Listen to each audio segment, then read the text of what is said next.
श्री कृष्ण ज्ञान धारा। जीवन के अंधकार में ज्योति की धार।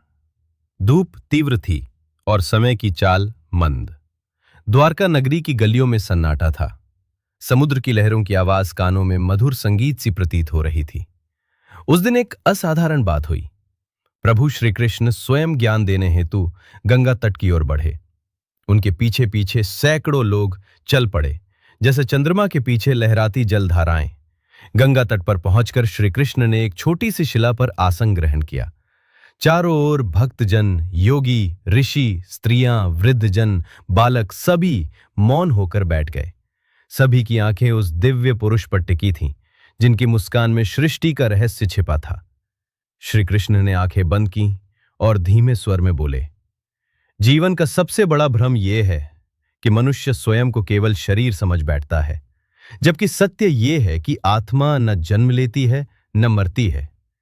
तभी एक वृद्ध ब्राह्मण ने हाथ जोड़कर पूछा, प्रभु, हम कैसे समझे कि आत्मा शाश्वत है जब हम हर दिन जीवन के संघर्ष में घिरते हैं? श्री कृष्ण मुस्कुराए, जब सूर्य बादलों से ढक जाता है तो क्या तुम उसे अस्त हुआ मानते हो? नहीं, वो वहीं होता है, बस तुम्हारी दृष्टि से ओझल। आत्मा भी वैसी ही है, देह के आवरण में लिपटी हुई, लेकिन सदा प्रकाशित।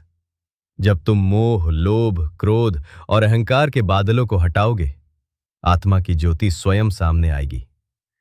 भीड़ में बैठे एक युवा व्यापारी ने प्रश्न किया, प्रभु, धन, परिवार, व्यापार, इन सब के बीच आत्मा का चिंतन कैसे करें? श्री कृष्ण ने एक पत्थर उठाकर जल में फेंका। लहरें बनी। उन्होंने कहा, ध्यान दो। जल में पत्थर गिरा, लेकिन जल बहता रहा। जीवन में कार्य करना आवश्यक है, लेकिन उस कार्य में लिप्त होकर स्वयं को भूल जाना अज्ञान है। कर्ता बनो, पर उसमें आसक्त मत बनो। कर्म करो, हल की चिंता मत करो। यही कर्म योग है। एक क्षत्रिय ने हाथ उठाया, प्रभु, जब कोई हमें अपमानित करे, आहत करे, तब भी क्या हम क्षमा करें? श्री कृष्ण ने उत्तर दिया, क्षमा कोई कमजोरी नहीं, सबसे बड़ी शक्ति है। जब तुम क्रोध करते हो, तुम दूसरे के अधीन हो जाते हो, लेकिन जब तुम क्षमा करते हो, तुम आत्मा के सामर्थ्य को जान लेते हो।